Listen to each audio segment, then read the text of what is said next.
বিসমিল্লাহির রহমানির রহিম। আগে নামাজটা শেষ করি, তারপর বাইরে যাব। কি ব্যাপার, টুপিটা গেল কই? এই ঝিলিক, আমার টুপিটা কই? আরে কি হইছে? দেখতেছো ভিডিও করতেছি, দিলে তো ভিডিওটা নষ্ট করে। তোমার টুপি কোথায় সেটা কি আমি জানি? তুমি নিজে খুঁজে নাও, আমি এখন ভিডিও করতেছি। এইগুলা কি বলতেছে? আমার টুপিটাও একটু খুঁজে দিতে পারবে না? কি করব এখন? আরে এইগুলা কোথায় রাখো আমি তো জানি না, তুমি একটু খুঁজে দাও না এসে। আমি পারবো না তোমার টুপি খুঁজে দিতে, আর একবারও যদি ডাকছো তাহলে আমি বাপের বাড়ি চলে যাব। একটু টুপিও খুঁজে দিতে পারবা না? কি আর বলবো, কিছুই বলার নেই। পরিষ্কার করার পর কোথায় রাখছে দেখি তো। এই তো পাইছি। যাক, নামাজটা আগে পড়ে নি, নামাজের ওয়াক্ত চলে যাবে আবার। আগে নামাজ শেষ করি, তারপর অন্য কাজ করব। বাইরে যেতে হবে। আল্লাহু আকবার।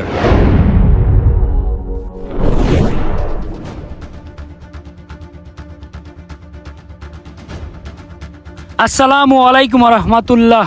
আসসালামু আলাইকুম রহমতুল্লাহ। না, এভাবে তো হচ্ছে না।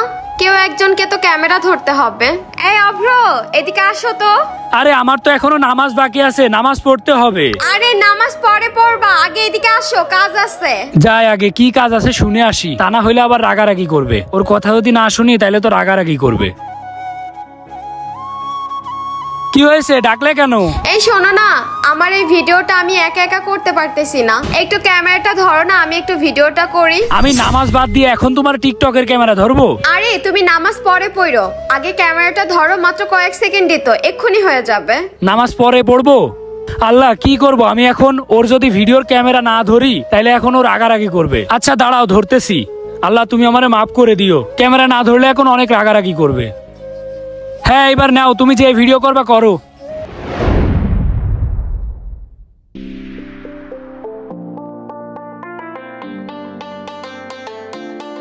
হয়েছে, আমি আর ভিডিও নিতে পারবো না, এই নাও। কি ব্যাপার, তুমি ভিডিও নিতে পারবে না কেন?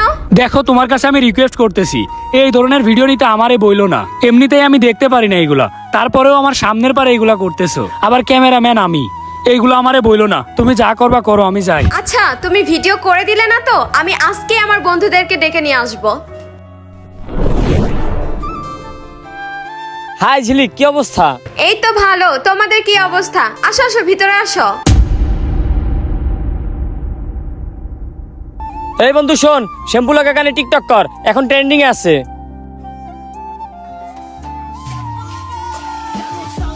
কেমন লাগে? আমি এখানে বসে আছি আর আমার বউ কিনা অন্য ছেলে এনে ভিডিও করতেছে, নাচানাচি করতেছে। এগুলো কি চোখের সামনে দেখা যায়? আরে হইছে হইছে, ভিডিওটা অনেক সুন্দর হইছে, এইটাই এখন ট্রেন্ডিং কাঁপাবে টিকটকে। একদম ঠিক বলছিস, টিকটকে ট্রেনিং কাঁপাইতে হবে, ট্রেনিং কাঁপানোর জন্যই তো আমরা ভিডিও করি। কি ব্যাপার ঝিলিক, তুমি বাসার ভিতর অন্য পুরুষ এনে নষ্টামি করতেছো? আরে কি বলতেছো তুমি এসব? দেখতেছো না আমি আমার বন্ধুদের সাথে ভিডিও করতেছি? এই ঝিলিক, এই হুজুরটা কে রে? আর বলিস না, ওই হুজুরটাই আমার হাজবেন্ড। চোখের সামনে এগুলো আর সহ্য হচ্ছে না, এখনই এর একটা ব্যবস্থা নিতে হবে। এই আপনারা শুনেন, এক্ষুনি 2 মিনিটের ভিতর আমার বাসা থেকে বের হয়ে যাবেন। বের হন। আয়। এটা কি হলো? তুমি ওদেরকে বের করে দিলে কেন? বের করবো না তো কি করব? তুমি আমার বাড়িতে আমার সামনে অন্য পুরুষ নিয়ে এসে নষ্টামি করতেছো, এইগুলো আমি দেখবো বসে বসে? আমার ভুল হয়েছে তোমার মতো স্মার্ট মডার্ন মেয়েকে বিয়ে করা। তোমাকে বিয়ে করে আমি হাড়ে হাড়ে পস্তাচ্ছি। তোমার মতো মেয়ে যে কতটা খারাপ হইতে পারে এখন আমি বুঝতে পারছি, তখন বুঝি নাই। শোন, আমি এতদিন খুব সহ্য করেছি, আমার বাসায় এই ধরনের কাজ আর চলবে না। তোর যদি এইগুলা করার ইচ্ছা থাকে তাইলে তুই সোজা তোর বাপের বাড়ি যা, যাই ওইখানে যা করবি কর, আমারে ডিভোর্স দিয়ে তারপরে চলে যাস। আমি পড়ি 5 ওয়াক্ত নামাজ, আর আমার বউ কিনা এগুলো করে বেড়াই। বের হ, এখনই আমার বাসা থেকে বের হয়ে যা। বর্তমান যুগের স্মার্ট মেয়েরা নামাজকে নিজের স্বামীকে কখনোই সম্মান করতে পারে না। কাজটাকে আমি ঠিক করলাম নাকি ভুল করলাম, সবাই কমেন্ট করে যাবেন।